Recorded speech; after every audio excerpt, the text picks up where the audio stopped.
What is going on, guys? Welcome back to the Ovenged channel. I have managed to track down a set of tracks for our Hoot. Now, if that's the first time you've ever seen a Hoot, there is actually a few more videos on my page. We've done a little bit of testing. We kind of went over how that thing is kind of set up and designed. So if you want to check those videos out, it'll give you a more in-depth look of the Hoot. Ever since I've had this Hoot, I've been kind of trying to track down some tracks for this thing. And I was kind of partial to the plastic Argo tracks. I've only ever seen probably one or two, maybe three videos of a Hoot with a track system on it. Usually what they use is an air track, or they actually use a rubber track. I didn't want to use the rubber track just because, one, I don't think it's powerful enough to have that much surface area, so it would turn and whatnot. And two, they're kind of expensive, they're kind of bulky, and they're really heavy. So I was really partial on finding these Argo plastic tracks. Now these Argo plastic tracks, they are the 13-inch general purpose. They actually measure to be 13 and a half outside cleat to outside cleat. I guess you could call these plastic cleats.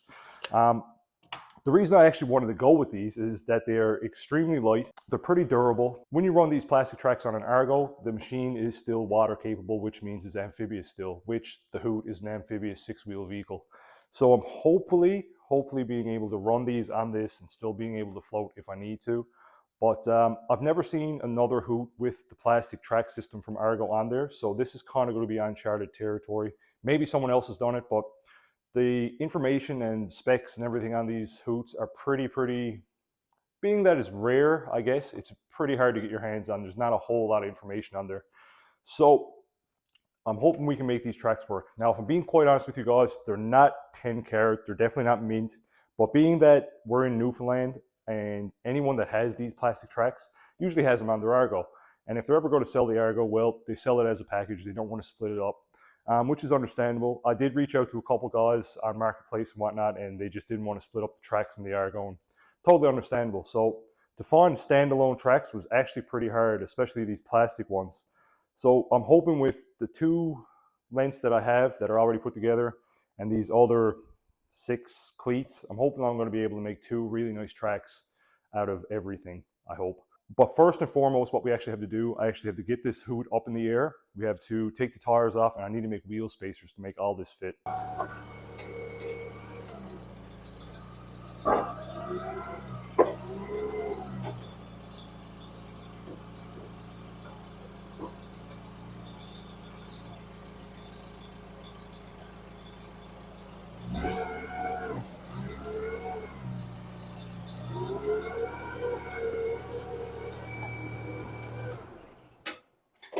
Now these lugs and lug nuts are actually stainless, so you kind of want to take them off very slow. Heat kind of galls them up, so.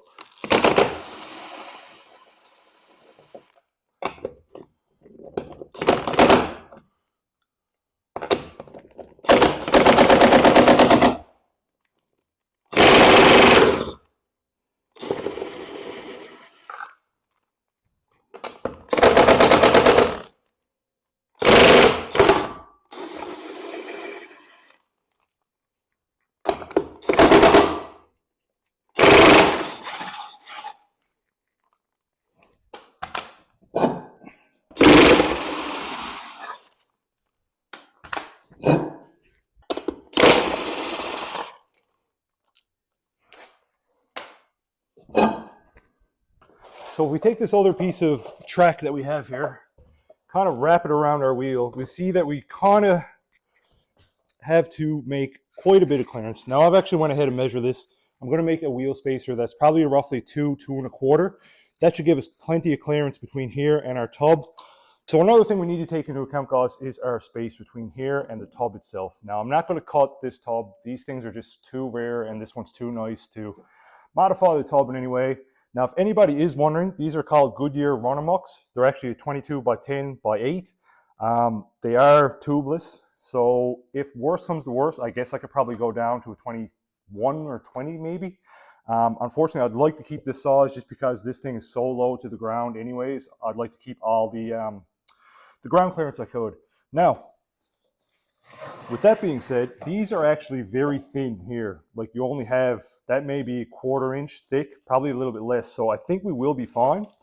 Of course, I had to spray this down with fluid film. So these pins, I'll kind of touch on that a little bit later, how these things are put together. But we don't really need a hell of a lot of clearance, but I do have it measured out to be around 2.25 will be plenty.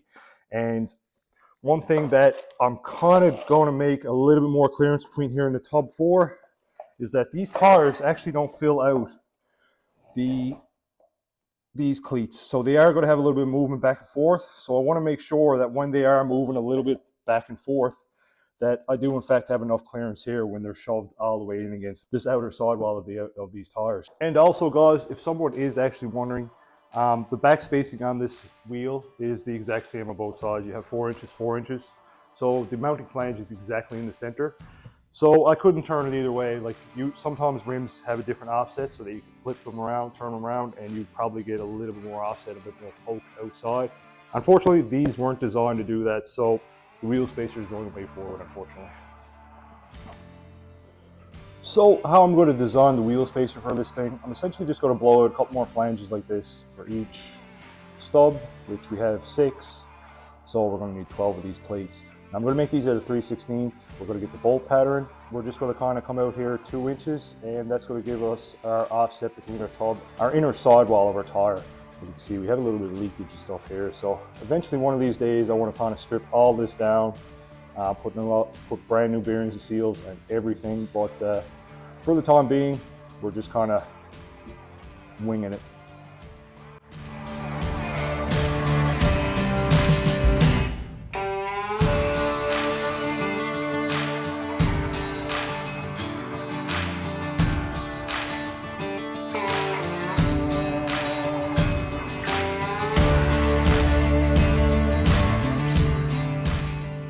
Guys, so this is pretty simple stuff here. Our outside diameter of our hub on our Hoot is 5.5 inches.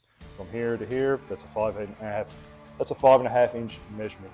Now, 4 on 100 bolt pattern, essentially 100 mils. So it's 4 inches on 100 mils. If you want to break that down, 1 inch is 25.4 millimeters. So that works out to be a 4, let's just call it 4 on 4 inches, just to make it pretty simple. So just dissected this 5.5 diameter into 4 equal sections, came off center 2 inch, 2 inch, 2 inch, 2 inch.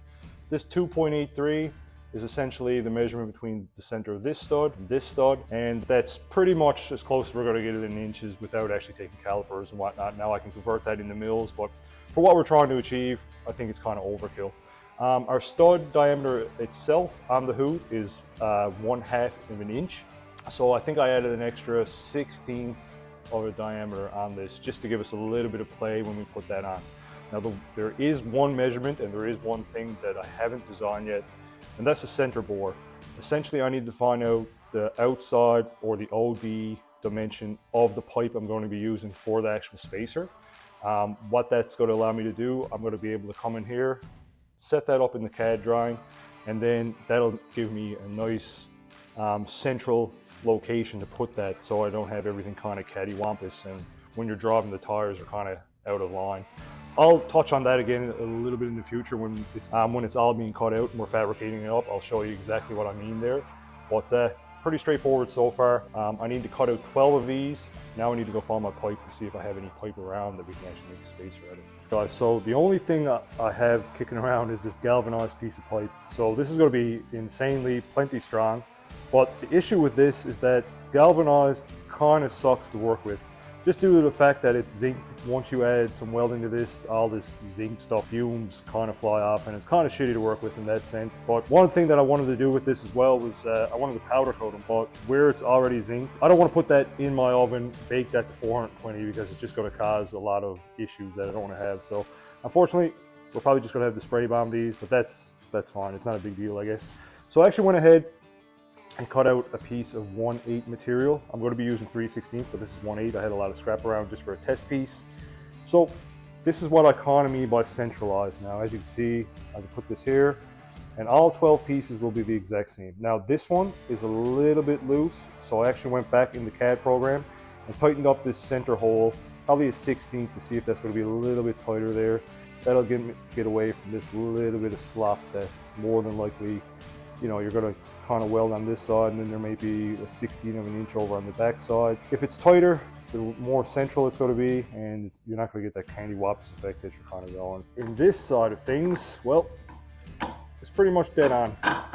So this is gonna work out perfect. The next one that I'm gonna blow out, I think I'll just clock something like this. Instead of having everything lined up straight, I'll just clock it. And that's how it'll be welded together. As long as my bandsaw will cut this pipe as square as possible. This is essentially, without machining, like a CNC aluminum billet wheel hub or a wheel spacer, this is the best you're gonna get.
So minus the paint, this is essentially what we've come up with. We have our two pieces of 3/16.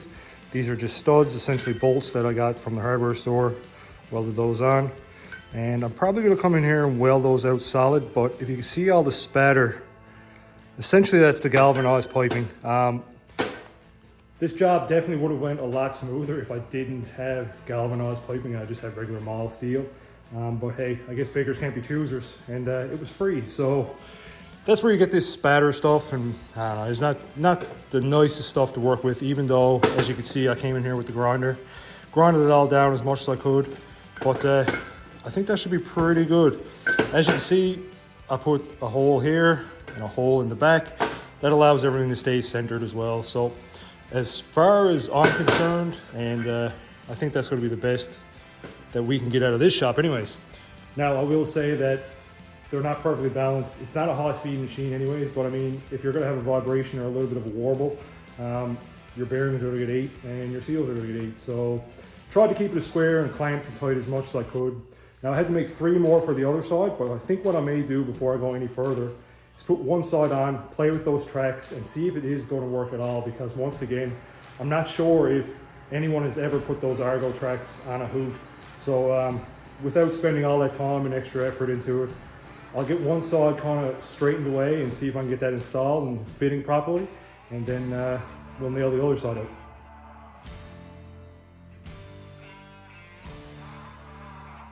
So unfortunately guys, they only had 22.5" bolts at the hardware store. I needed 24, they had 22, so I guess I'll just fix that at a later date. I want to keep everything the exact same. Now the one thing that I am kind of wondering is if I will have enough space in between here to fish that in and re-weld, but if not, I'll have to get creative and cut the head off and just make sure it all lines up properly, which isn't a big deal because I want to take all these off again, probably go over the weld again, probably blast or at least clean them up a bit, and then hit them with Rust-Oleum or some sort of paint anyways that's going to last a little bit. Now let's talk about these tracks. Fortunately enough, I had just enough pieces that were salvageable. The way these are kind of set up, they're a locking system, like a tongue and groove type system, as you can see. Then a pin goes through. Now, unfortunately, the proper way to do it is just a straight pin. And in the center here, you actually have a locking device with just a set screw in there. Unfortunately, a lot of them have been changed. And all they do, as you can see probably in this video, they just kind of bend over the ends, put them in a bit long, bend over the ends, and cut them to length. Now, the issue that I see with all this is that these are mild steel, and this is why essentially they crack up and they twist off and they break. The tongue and groove system is because they swell inside the plastic, they start to rust, they start to get bigger, and I had a hell of a time trying to get a couple of these pins out just to make everything work. So I think in the future I'm going to just nail everything now with either mouse milk or fluid film or rust check or just something to get the fluid in there between that that bar, that rusty rod, and the plastic. Hopefully that'll free up a few pieces. But I think I'm going to invest in some just stainless round stock, stainless bar, whatever you would call it, and replace whatever I can. Even if I do have to come in and just bend it over like that, that's fine. I mean, it won't touch your tire, it won't do any damage to your tires, it won't eat your sidewall, so that's fine. But I'm going to see if I can find the proper mechanisms, the locking mechanisms with a stainless bar, and I think you got to track it in for life essentially if you take care of it, because at least the stainless won't rust and swell up. So that's the issue with there. So unfortunately we don't have enough bolts, but I'm going to be able to slam this together and just put it on there and see how everything fits and check my clearances. So yeah, let's do that.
Check this thing out.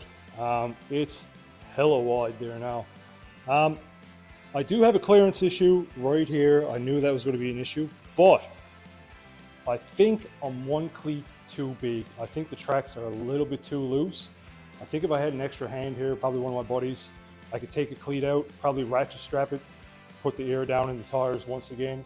The reason I think that is when I had it up in the air on the forklift, there was quite a bit of sag, quite a bit of droopage. Now I put 29 pieces in this. Maybe it only calls for 28 pieces. Not really sure what the Argos actually call for, and I don't really know the wheelbase of a 6x6 Argo. So I think what I'm going to do, once again, this is all going to come apart because I'm going to tie it up. I need a couple more studs. But for the initial test, it's pretty cool. It's really slippery on pavement. But it's not really meant for pavement. It's meant for kind of bog and muskeg and snow and whatnot. So I think I'm going to call this a video, guys. I think we've made great progress, but I am going to have to haul that apart again and maybe get one of my buddies to give me a hand, probably with a ratchet strap, try to tighten that up. There's a couple rods that I want to replace. Got to finish out the spacers. The spacers are kind of just, they'll work right now, to be honest with you. You could kind of torque them down, put all the nuts and everything onto it and use away. I'm sure you would never have an issue, but I kind of want to go that little one step further. The next video on this, I really want to test it. We have a new carb on it now. We have a new fuel system, fuel pump. We have tracks, which is excellent. So on the next one, we're definitely going to put this through its paces. Hopefully I can find some snow. Hopefully there's still some in around the woods and wooded areas around here. So, but with all that being said, rambling at the end of the videos like I always do, thanks for tuning in. Please consider giving me a like and subscribe. It's hugely appreciated. I'll see you on the next one.